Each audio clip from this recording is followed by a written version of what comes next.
વિશ્વ નેતા અને યશસ્વી વડાપ્રધાન શ્રી નરેન્દ્રભાઈ મોદીએ દેશની મળેલી મહામૂલી આઝાદીનું ગૌરવગાન કરવા અને આઝાદીના લડવૈયાઓના બલિદાનને ચિરંજીવ રાખવા માટે હર ઘર તિરંગા અભિયાનની આપણને પ્રેરણા આપી છે। આ તિરંગા યાત્રા ભારતની એકતા અને અખંડિતતાની યાત્રા છે। હાથમાં તિરંગો અને હૃદયમાં ભારત ભક્તિ લઈને આપણે સૌ આ યાત્રામાં જોડાયા છીએ।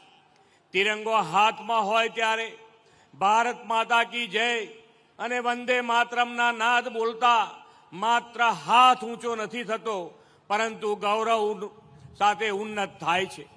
અશોક ચક્ર આપણને અવિરત વિકાસની ગતિ માટે પ્રેરણા આપતું રહે છે। આ તિરંગાની સાથે દેશને જે સ્વરાજ્ય મળ્યું તેને સુરાજ્ય ગુડ ગવર્નન્સમાં પલટાવવાનું નેતૃત્વ લોકલાડીલા વડાપ્રધાન શ્રી નરેન્દ્રભાઈ મોદી સાહેબે કર્યું છે।